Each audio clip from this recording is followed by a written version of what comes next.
Саламатсыздарбы? Парламентаризм сабактары талкуусунда бүгүн да Кыргыз парламентинин 80 жылдык тарых таржымалына сереп салабыз. Студиябыздын коноктору депутаттар Мирлан Бакиров жана Абдувахап Нурбаев, кош келдиңиздер. Мына 1938 жылы 24 июнда Кыргыздын биринчи парламенти шайланган жана отурум өткөзгөн экен. Бирок СССРдин тушунда бул кеңеш бийлиги формалдуу гана болгонбу же өлкөнүн тагдырына таасир берген чечимдерди кабыл ала алганбы? Быйыл Кыргыз парламентinde 80 жылдык мааракесин белгиленип турабыз. Сиз белгилеп кеткен учурдагы кабыл алынган парламент десек, чечимдер десек, чындыгында бул тарыхты карап көрсөк, бул формалдуу түрдө болгон. Ошол өкүлдөрдү дайындап, ар бир санчыдан жана башка тармактардан ошол кандайдыр бир чечимди кабыл алууда эл өкүлү катары ошолдон токтому керек болгон. Муну эмне үчүн айтып жатам? Бул тарых бүгүнкү күн менен таптакыр салыштырып болбойт ал учурду. Негизи кыргыз менталитетинде, кыргыз тарыхында парламент бул учурунда болгон курултайдын уландысы жана мураскор десек болот. Бизде ата-бабалар убагында деле тарыхта карап көрсөк, ушул кандайдыр бир маселе болгон болсо, маанилүү улут үчүн же мамлекет үчүн ийип отуруп түз кеңешип, мындай курултай өткөрүп, ошонун чечими менен баш ийип келген. Мына ошонун мураскор катары бүгүнкү парламент десек болот. Ар бир учур, бир нерсени баса белгилеп кетейин. Ар бир чакырылыш бул ошол союз учурунда болобу, эгемендүүлүктөгү өзүнүн миссиясын аткарып, өзүнүн ошол учурундагы тарыхый чечимдерди кабыл алып келгендиги менен эсте калып келген. Демократиянын принциби менен шайлоолордун жаңы учурлары келгенде, ал шайлоолор дагы, парламенттин курамы дагы, кабыл алынган чечимдер дагы мындай сиз белгилеп кеткен учурдан бир топ айырмаланып турат. Ушул 80 жылдыкты талкуулаганыбызда көпчүлүк буга чейин дагы депутаттар белгилеп атышты, жана аксакалдар кеңеши, курултай, ушул сыяктуу парламент азыркы парламентке окшош институттар Кыргыздын мурдагы Советтер Союзуна чейинки тарыхында деле болгон деп айтып атышты да. Бирок эмне үчүн ошол 38-жыл? Эмне үчүн биз ошол эле тиги Манастын доорунан берки курултайларды дагы парламент катары кабыл албайбыз? Мен айтып кеттим, бул Манастан берки доолордогу курултайлардын мураскери катары бүгүнкү парламент. Эмне үчүн аны парламент деп атап деле койсок болот, эл өкүлү деп атап койсок деле болот, курултай деп атап койсок болот. Эң негизгиси бул элдин ичиндеги кайнап бышып жетилген маселелерди чыгарып, талкуулап, кандайдыр бир чечим кабыл алуу бул институттун эң негизги мындай багыты жана таасири болгон да ошондой. Мына жогорку кеңештин фойесинде сиздерге көрүнүп атабы? Ушул Кыргыз СССРнын жогорку советинин төрагаларынан баштап, эгемендик алгандан берки парламенттин төрагаларына чейин мына 30га жакын жетекчинин сүрөттөрү илинип турат да. Бирок ушул жерде карасак, мына Иманалы Айдарбеков 24-25 жылдары, Орозбеков Абдыкадыр 25-34 жылдары ошо парламентти жетектеген деп ошол биздин ошо парламенттин жетекчилери катары тарыхта жазылып турат да, тарыхта да ошентип жазылып турат. Бирок биринчи төрага албетте Асаналы Толубаев. 38-жылы Асаналы Толубаев бул расмий түрдө эң биринчи ошол Кыргыз парламентинин төрагасы деп айтылат да.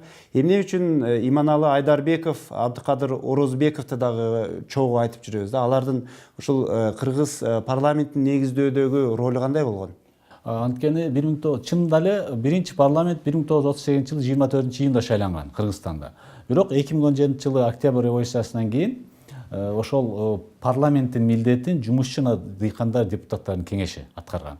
Мына ошонун жетекчиси болуп турган. 24 жылы октябрда революциялык комитет түзүлүп, ошол комитетте Кыргыз автономия областынын баардык бийлик бутактары бир жерде болгон. Ошонун жетекчиси Иманалы Айдарбеков болгон. Ал жерде аткаруу бийлиги, парламент бир болгондуктан ушуну аталат. Анан кийин 27 жылдан баштап Борбордук аткаруу комитети түзүлгөн. Анын жетекчиси Абдыкадыр Орозбеков болгон. Анан кийин 38-жылы биринчи жолу парламент бөлүнүп чыкты. Андан мурун парламенттин милдетинде эле ошол бир орган аткарып турган. Булар ошол парламент жетекчиси катары да туруп калды да тарыхтачы. Расмий катталган учур ошол. Анан дагы бир суроо туулат. Мынакей ушул эле жетекчилердин ичинде эң көп багы жогорку советке кызмат кылган бул Төрөбай Кулатов экен. 1945 жылдан 78 жылга чейин 30 жылдан ашууну ушу жетектеп турган экен да. Төрөбай Кулатов бул ушунча көп жыл бир орунда ошол жогорку советтин жетекчиси болуп турушунун себеби эмнеде болгон деп ойлойсуздар?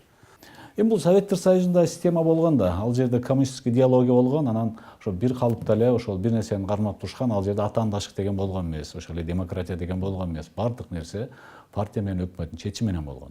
Эми алардын мындай караганда ошол өзүнүн реалдуу түрдө бир күчү деле болгон эмес. Алар ошол бул парламент болгон менен ал жерде Борбордук комитеттин партиянын чечимдерин аткарып турушкан. Анан ошондой ал жерде мен ойлойм негизги себеби ушуга. Ал эми мына советтик учурдагы парламент жөнүндө айтканда, чынында эле багыл абдан көп жыл кызмат кылган жетекчилер, ошондой эле жанагы ар деги катмардагы шайланып келген, же болбосо мындайча айтканда көрсөтүлүп келген инсандар тууралуу кеп кылабыз да. Ал эми Кыргызстандагы чыныгы мына парламенттик башкаруу кайсыл учурдан башталды? Жаңы баш мыйзам менен жашап атабыз. Парламенттик жана президенттик башкаруу деп 2010-жылы кабыл алынган. Парламенттик башкарууга өттүк деп бүгүн деле айтуу эрте, толук кандуу. Биз алгачкы мындай баскычтарды басып өтүп атабыз десек туура болот. Мына конкреттүү бул парламенттик башкаруу деп постсоветтик мамлекеттердин арасында мен эртең менен эле Армения республикасынан келдим. Ал жерде толук парламенттик башкарууга өткөн. Себеби парламент президентти шайлайт.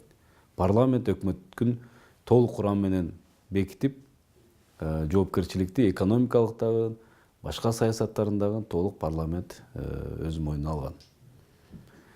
Биз урматтуу Сооронбай Шарипов да айтып атат, кайрылууларында келечекте толук парламенттик башкарууга өтүшүбүз керек деп. Мына ошол сөздүн өзү төркүн айтып турат. Биз бүгүн парламенттик жана президенттик башкарууда экендигибизди.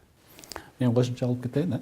Алгачкы сиз айткандай сурооңузда 91-жылы эгемендүүлүк алгандан кийин парламент өзүнүн биринчи ролун көрсөтө алды. Ошол парламент эгемендүүлүктү жарыялады, мамлекеттик тилди кабыл алды, кыргыз тили боюнча биздин гербти, тууларды кабыл алган. Негизи ошол кийин башталды. Медеткан Шеримкулов спикер болчу.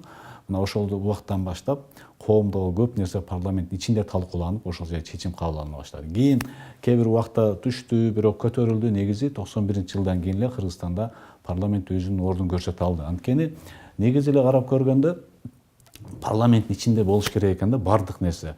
Талаш тартыштардагы бардык, эгер парламент ичинде коомдогу бардык коомдун өкүлдөрү, бардык ар кандай тараптардын өкүлдөрү парламент ичинде болгондо ошолордун кызыкчылыгын коргоп, талаш тартыштан анан бир жакшы идея жаралып, анан алдыга чыгыш керек да. Дүйнөдө ушул жол менен кетип атпайбы? Анан бизде деле ошого барат, мен оюм. Мына мурунку бизге акыркы жолу эки жолу шайлоодо биометрика менен болгондо уже эленип жакшы нерсе кетип атат да. Туура азыркы убакта коомдо өтө көп сын пикирлер бар, парламент жөнүндө ар кандай ойлор бар, бирок парламентте эле ошо элдин ичиндеги ошол элдин өкүлдөрү отурат бул жерде. Ошо эл өзү шайлаган, башка жактан келген жок. Элдин ичинен чыккан, анан сөз кемчилиги менен болот да. Секин мен ойлойм бар туура эле болот, кайра жакшы жол барат да. Жогорку кеңеш, анан кийин ошо парламенттик демократия дегенде эле көпчүлүк учурда баягы ошол 91 сиз айткан 91-жылга легендарлуу парламентке көпчүлүк мындай серепчилер, тарыхчылар ошого кайрылат да. Ошол бир кыргыз парламентинин бурулуш мезгили болгон, абдан демократиялуу, ошол учурдагы ишмерлер, депутаттар мындай оюн сөзүн ачык айткан, мамлекеттин тагдырына чечүүчү документтерди, чечимдерди кабыл алган деп айтышат да. Анан атургай ошол 93-жылдагы конституцияга кайтып баралы, кайра эле ошол сыяктуу парламент болсун деген дагы пикирлер айтылып жүрөт да. Биз мына Билал Исакбекович сиз айтпадыңызбы? Дагы деле мындай толук кандуу парламент боло элекпиз деп. Ошол өнүгүүгө барыш үчүн биз артка кайтышыбыз керекпи же алдыга жылышыбыз керек? Мен тактап кетейин, биз толук кандуу парламенттик башкарууга өтө элекпиз. 91 ошо легендардык парламент, ар бир парламент өзүнүн убагында тарыхый чечимдерди кабыл алып келген. Ошол мезгилге туура келип калгандык үчүн бул эгемендүүлүк дейбизби, герб, туу жана башка. Ошол биринчи чакырсын парламентинин мезгилине туура келген экен, ошол токтомдор кабыл алынган. Бул биринчи жагы. Экинчи, албетте, курамы жагы боюнча дагы чындыгында баалоого татыктуу. Ошол мезгилдеги жетекчилер, союздун убагындагы ишкер, мындай тажрыйбалуу инсандар десек жаңылышпайбыз. Ар бир парламент, мисалы, бир парламент бажы союзуна киргенге чечимдер кабыл алып атат. Бир парламент башка дагы тарыхый чечимдерди кабыл алып атат. Мындайча айтканда, бул парламенттин табияты ушундай. Парламент 5 жылга шайланат, ар кандай учурлар таркап кетирген учурлар болуп атат. Ошонго жараша Абдывахап Мамадович айткандай, коомчулукта ар кандай сын пикирлер болот. Бир да мамлекетте парламентке 100% жакшы деген дагы ой пикирди уккан жокпуз. Ошондой эле кыргыз парламенти дагы шайлоочулардын, калктын сын пикиринен улам, чыңалып, чыйралып дегендей бара жатат десем туура болот. Бирок мына өткөндөгү дагы ушул сыяктуу талкууларыбыздын биринде мурдагы спикерлердин бири айтты, баягы парламент ошол 91 жылдан бери улам артка карай кетип бараткандай сезилет депчи. Сиздин баамыңызда кыргыз парламентинин өнүгүү динамикасы кайсыл тарапты көздөй баратат? Өнүгүү жагынабы же мындай кетенчиктөө жагынабы? Кыргыз парламенти жалпысынан элдин элегинен өтүп шайлоо менен келе турган процедура бул. Шайлоо процессин ала турган болсок, ачык айкындык, биометрикалык каттоо бул алга колдой турган жагы.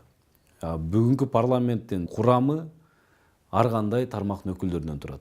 Бул жаштар, бул улуттар азчылыгы, бул гендер. Мына ошол жактан алганда артыкчылыгы бир топ бар. Эми келип кайсыл төрага убагында айткан билбейм, бирок албетте мен айтып кеттим, коомчулуктун сын пикирлерин туура кабыл алышыбыз керек. Ал дагы туура. Кээ бир учурларда мыйзамдарды карабай өткөргөн учурлар болот. Катышуу маселесинде маселелер чыгып калып атат. Кээ бир эл аралык уюмдарда парламенттин жүзүн көргөзүүдө чабалыктар болуп калып атат мүмкүн. Ошондуктан бул ар бир парламентте ушундай сын пикирлер болуп келген, мындан ары дагы боло бермекчи. Коомдун өкүлү барыгы баягы 5 манжа бирдей эмес дегендей, ар кандай парламентте дагы өкүлдөр олтурат. Мына сиз көп чет өлкөлөрдүн парламенти менен башкаруу системасы менен таанышып жүрөсүз. Анан кийин сиздин баамыңызда мындай салыштырмалуу айтканда ошо кыргыз парламентинин өнүгүү темпи кандай азыркы учурда? Сиздин оюңузча мындан кийин ошол парламент эл күткөндөй, эл үмүттөнгөндөй бир деңгээлге чыгат, оңдолот, түзөлөт дегенге бир ишеним барбы? Ооба, мен толук ишенем. Мен баягы сиздин сурооңузга да кошумча алып кетейин. 91-жылкы парламентим үчүн эл жакшы көрөт. Анткени эл көптөн бери көктөп суу сап аткан эгемендүүлүктү ошо парламент жарыялаган. Көптөн биздин интеллигенция күтүп аткан өзүнчө биз да кыргыз мамлекет өз алдынча болобузбу, орустардан көз карандыктан чыгабызбы деп. Ошону эсем мына ошого туура келди. Экинчиден, парламент сөзсүз мен ойлойм бизде күчөйт. Анткени дүйнөдө өнүккөн мамлекеттерди карасак, кайсы мамлекетте парламент демократия, парламент башкаруу мамлекеттер өнүгүп атат. Ал президент болгон мамлекеттер боюнча авторитаризм болуп ал жакта аркага кетти. Мен ойлойм, биз туура жолдо кетип атабыз. Анан туура ар бир азыркы деле биздин парламент деле ошол заманга жараша ошол мыйзамдарды чыгарып, анткени дүйнө бир жерде турбайт, дүйнө өнүгүп атат. Биз ошондон калбаш үчүн биз да ошого жараша мыйзамдарды чыгарып, өкмөттөн ошо көзөмөл функция менен аларды талап кылып ошону түртүп турушубуз керек. Анан биз туура жолдо кетип атабыз деп ойлойм. Анткени буюрса бизде ошо дагы эле Советтер Союзунда жүрүп, ошол психология менен жашаган, ошондой баягы идеология согарып калган адамдар бар. Бирок бизде буюрса дагы жаңы муун келе атат. Мына ошо жаңы муун тезирээк келип, ошол мурунку жашап калгандарды алмаштырсак, биз дагы алдыга кетебиз. Анткени өнүгө албай аткан себеби бир ошол биз дагы эле ошол башка мурункудай эле Москваны карагандай, кээде алар эмне дейт ошону карап отурабыз, өз алдынчалыкты кээде толук колдоно албай атабыз да. Бирок ушул өнүгүү боюнча биз кайсыл өлкөлөр менен өзүбүздү салыштырып же болбосо атаандашсак болот да азыркы учурда. Себеби дегенде бул Борбор Азияда биринчи жолу мындай бир парламенттик демократиясы өнүгүп аткан деп айткан сөз эскирип калды. эми биз башка Европа өлкөлөрү же болбосо мындай чыгыш Европадагы өлкөлөр менен салыштырып ошолордон үлгү ала турган кандайдыр бир мисалдар барбы? Бизге эң жакын биз менен бир системада жүргөн Мирлан Исакбекович барып келип атат. Грузия менен Армения. Армения ошол парламенттик жолго өттү. Мына акыркы жолу президент шайлады. Кийин уже алар эл шайлабайт президентти. Өкмөт премьер-министр болуш керек, анан парламент болсо бул өнүгөт ушул жол менен. Анткени дүйнө жүзү ушул жол менен кетип атпайбы? Ошол эле Кореяны көрүп атабыз, мисалы үчүн Азия мамлекеттеринин кантип өнүгүп аткан парламент система өткөндөн кийин. Мен ойлойм бизге эң жакын бул Грузия, анткени биз 70 жыл бир системада, бир жүрдүк, бирок алар өнүгүп кетти да ушул жол мененчи. Жакында эле Азербайжан парламентинин 100 жылдыгын белгиледи. Сиздерди да чакырды, жогорку кеңештин депутаттары барып катышып көрүп келди. Ал эми Кыргыз парламентине 80 жыл болуп атат. Анан кийин бирок бул ушул иш-чараны бир эл аралык деңгээлде өткөрүш керек беле же ушул парламент өзү гана өткөрүп туруп, жагандай илимий практикалык конференция дейби, 21 декабрда илимий практикалык конференция катарында өткөрүүнү пландап атабыз.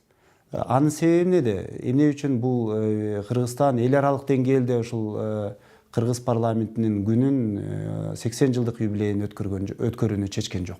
Эми Кудай насип этсе эл аралык деңгээлде өткөрө турганда күн дагы келип калар. Бүгүн 80 жылдыкты ушундай чечим кабыл алдык. Жалпы парламент мындай шан шөкөтү жок, илимий практикалык конференция катары форматын өткөрөлү деп. Ал жерге бүгүнкү 6-чакырылыш толук курам менен ар бир мунга чейинки чакырылыштардын төрагалары жана комитет төрагалары ушундай илимий жактан доклад кыла турчу инсандар чакырылат. Бул биринчиси. Экинчиси, эми Азербайжанды салыштырып 100 жыл болгондо биз дагы ушул эл аралык деңгээлде өткөргөнгө мен ойлойм насип этсин депчи. Анга чейин биз да толук кандуу мүмкүн парламенттик башкарууга өтүп, парламент чыныгы жалпы жоопкерчиликти парламент ала турган учур келип калат деген ишеничтемин. Мен бир кошумча кылып кетейин. Бул биз ошол баягы аш тойдон катышып илимий практикалык конференцияларга өтүшүбүз керек өзү негизи. Бирок биз дагы азыр ошо эл аралык уюмдар менен иштешип атабыз. Мирлан Исакбековичти ошол биз өзүнчө группабыз бар, депутаттар. Биз мүмкүн бул ошол мына ушул жума эле белгиленип калып кетпейт. Биз 1 жыл ичи белгилейли деп атабыз. Бирок ошондой бир оюбуз бар. Жакын кошуна мамлекеттердин ошол парламенттерин чакырып, алар менен дагы чогуу жыйын өткөрөбүз деген. Мүмкүн көлдөй бир жакшы кылып Кыргыз парламенти кандай болду эле азыркы убакта каяктабыз, келечекте каяка бара алабыз деген темада өткөрүү ойлорубуз бар. Мен ойлойм бир эле ошол жакын арада боло турган иш-чара менен бүтүп калбайт. Бул 1 жыл бою уланат. Ошол илимий практикалык конференцияда албетте бул парламенттин тарыхы гана эмес, анын келечеги дагы талкууланат деп күтүп атабыз. Сиздердин баамыңызда ошо Кыргыз парламентинин келечеги бул элге байланыштуу болобу же болбосо депутаттардын деңгээлине байланыштуу болобу? Себеби дегенде азыркы учурда мына парламент дегенде эле бул албетте бул депутат каяктан келди, анын бэкграунду иликтенет көпчүлүк учурда. Ал эми ошол депутатты шайлаган элге дагы байланыштуу болушу керекпи? Сөзсүз туура белгилеп кеттиңиз. Бизде коомчулуктун негизги көбүрөөк наразычылыгы бул депутат кайдан келди, биз мунга добуш берген эмеспиз деген мындай деңгээлде да бар да. Ошондон улам биз шайлоо системасын дагы бир аз мүмкүн өзгөртүп өркүндөтүү зарыл. Шайлоочуга мүмкүнчүлүк бериш керек. Бир учурда ал партияны дагы тандаш керек. И партиянын ичинен конкреттүү талапкер дагы тандай турган мүмкүнчүлүк бериш керек. Мына ошону ар бир шайлоочу өзүнүн добушу менен конкреттүү партияга жана талапкерге добуш берип, и жоопкерчилик дагы күтөт, и үмүт дагы кылат. Эгерде үмүт акталбаса, кийин баасын бергенге да мүмкүнчүлүк болот. Азыр маселе жок. Биз шайлоо системасын ачык айкындык, биометрик жана автоматташтырган баардык калыбына келтирилди. Бир гана ошол Арменияда дагы, Ирландия, Түндүк Ирландияда, Англияда дагы көп мамлекеттерде, парламенттик мамлекеттерде конкреттүү чоң округдар ошонун ичинен партияга жана ичинен талапкерге добуш бере алат. Бул эмнени алып келет? Бул тең салмактуулукту, бул ар бир аймактын өкүлчүлүгү бар экендигин, бул сапаттуу парламентти, бул элдин элегинен өтүп келген талапкерди депутат болушуна түрткү бере алат. Эң негизги парламенттин регион менен, шайлоочу менен тыгыз иштешине шарт түзөт. Мына ошондуктан шайлоо системасына да мүмкүн өзгөртүү керек деген ойдомун. Мына кичине ошо кошуп сиз кетейинби айтып ушуга? аткан өзгөрүүлөргө жетиш үчүн алдыда эмнелер күтүлөт? Бул шайлоо мыйзамдарына өзгөрүүлөр күтүлөбү же баш мыйзамга өзгөртүүлөр күтүлөбү? Эмне күтүлөт? Биринчи бизде партиялардын сабаттуулугу, алардын тажрыйбасы кеңейиш керек. Анткени эмне үчүн элге толук ошол баягындай бизден парламентке толук мындай ыраазы болбой атат. Анткени партиялар жаңы эле путка туруп, толук кандуу тажрыйбалуу партиялар аз. Негизи бизде партиялар ортосунда идеялардын таймашы кетиш керек болчу. Адам кетпеш керек болчу. Ар партия өзүнүн идеясын айтып чыгат. Ушуну баягы элге жактыра алса, кийин ошо идеясы менен келип бул жакта ошону аткарыш керек болчу. Ушул нерсе бизде эми башталып атат да, бизде жок ал нерсе. Анан бизде сөзсүз керек болсо партиянын лидери парламентке келсе, анын лидери премьер-министр болуп туруп ошо элге айткан ошону аткарыш керек. Ушундай нерсе болгондо анан бизде секин өзгөрөт да, ушуга келет. Мен ойлойм эң чоң нерсе ушул болуп атат. Партиялар чындап эле идея менен азыраак чыгып атат негизгиси. Бизде көбүнчө эле адамга карап атпайбы, ким бар экен, бизден өзүбүздүн балдарда ким бар, булбай. Эгер идеяга өтө алсак, ошо элге ишендире алсак, ошол идея менен элди өзүбүзгө тарта алсак, мына ушундой партиялардын идеялардын күрөшүнөн анан бир жакшы идея чыгат. Идеядан сырткары дагы бул партиялардын мындай бир материалдык, экономикалык абалы дагы өтө маанилүү ролду ойноп атса керек. Себеби дегенде 2011-жылы мынакей биз парламенттик демократияга багыт алдык дегенден бери эле партияларды керек болсо мамлекет каржылаш керек. Партияларга сөзсүз түрдө аларды өнүктүрүү үчүн кандайдыр бир финансылык бир булак керек дегендей чакырыктар айтылып, бирок колдоого алынбай келет да. Андай болсо мындан кийин ошо партияны күчтөндүрүү үчүн кандай кадамдар жасалышы мүмкүн? Партияны каржылоо кээ бир мамлекеттерде бар, бирок бүгүнкү кырдаалда кыргыз бюджетине биринчиден орчулук туудурат, экинчиден коомчулукта муну туура эмес түшүнөт. Муну убакыт келет. Башка маселе бул идеология, программа жана башка. Партия чындыгында идеология менен элди тартыш керек. Бул социалистсинби, конкреттүү социалдык маселе боюнча программа болуш керек. Же либерализмби, жана башкасынбы. Бүгүн аты айтылат, мисалы мен социалистмин дейт, бирок кылган аракети башкасы таптакыр башка. Мына ошондуктан бул дагы мындайча айтканда тарых, бул дагы сабак. Негизи мындай процедурадан өтүш керек. Акырындап туруп бир түздөлүп күчтүү партиялар чыгат. Бүт ошол парламенттик мамлекеттер бүгүнкү өнүгүп аткан. Мына ушундай баскычтарды басып өткөн. Бир топ жылдап басып өткөн. Бирок биз аларга салыштырмалуу өтө тездик менен басып өтүп атабыз. Мен ойлойм бул жагынан туура жолдо баратабыз депчи. Айрым эле ошо депутаттардын арасынан бизге 80 жыл болгон жок, 8 эле жыл болду. Себеби дегенде 2011-жылдан бери эле мындай эркин өзүнүн оюн ачык айткан парламентке айландык деп айтып келишет. Бирок андан мурдагылар болсо айтат 91-жылдан бери мына парламенттик башкарууга багыт алганбыз дейт. Ал эми тарых болсо 38-жылдан бери деп айтып турат да. 80 жылдык тарых деген бул парламенттик система үчүн эмнени билдирет? Бул абдан чоң мөөнөтпү же болбосо абдан бул жаш дегенди билгизеби? Албетте дүйнөлүк убакыт менен алганда бул 80 жыл парламент үчүн өтө жаш дегенди билдирет. Ал эми эгемендүүлүк тарых менен карай турган болсок, 80 жыл бул кылымга тете жыл. Бул убакытта биз эмнени көрсөтө алдык, эмне кыла алдык. Мен айтып кеткендей, ар бир чакырылыштын парламенттин өзүнүн ыйгар мукуна жараша аткарылган миссиясы, кабыл алган чечимдери бар. Ал талашсыз. Бүгүнкү парламент бизде ачык айкындык, ачык жана башка деген, ал жагы дагы бир жагынан туура. Эми парламент табияты ушундай. Депутаттын микрофону, депутаттын мүмкүнчүлүгү бар. Аны элдин көйгөйүн айтып аткан болсо, анын оозун эч ким тыя албайт. Бүгүн биз жаңы эки чакырылыш түшүнүктөр менен жашап атабыз. Бул коалиция, фракция и фракциянын чечимдери деген. Мындайча айтканда, фракциянын мүчөсү болуп туруп, ар кимдин өзүнүн ой пикири болгон менен көпчүлүк добуш менен фракциянын чечимине баш ийиш керек. Бул дагы өзүнчө тартип, бул да өзүнчө дисциплина дегендей. Ал эми учурунда болгон мажоритардык шайлоо менен келген депутаттар, туура, ал элдин элегин өтүп, күчтүү депутаттар келген. Ар биринин өзүнүн жеке ой пикири болгон. Ал дагы тарых. Мындайча айтканда, биз парламенттик система менен партиялык башкарууга өтүүбүз бул туура багыт, учурдун талабы деп айтат. Мен кошуп коеюнбу? туура биз 80 жыл аны сөзсүз биз эске алышыбыз керек, аны чанбаш керек эч качан. Анткени ошол убакта Совет Москвага көз каранды болуп турсак дагы, ошол биздин ошол парламенттин жетекчилери башка ар дайым биздин тилди сактап калыш үчүн, улутка кызмат кылып, өзүнүн келечектеги эгемендүүлүгү үчүн ар бир өздөрүнүн салымын кошкон да. Биз сөз 80 жыл деп айтышыбыз керек. Ар кен ал ошондой убакта дагы алар кызмат кылышкан биздин тилибиз үчүн, элибиз үчүн, улут үчүн. Анан мен аларды эч качан алардын эмгегин чанбаш керек да. Бирок негизги 91-жылдан кийин башталды негизи. Маегиңиздерге рахмат. Парламентаризм сабактары талкуусу ушуну менен соңуна чыкты. Биз бүгүн депутаттар Мирлан Бакиров жана Абдувахап Нурбаев менен Кыргыз парламентинин 80 жылдык тарыхын кеп кылдык. Саламатта калыңыздар.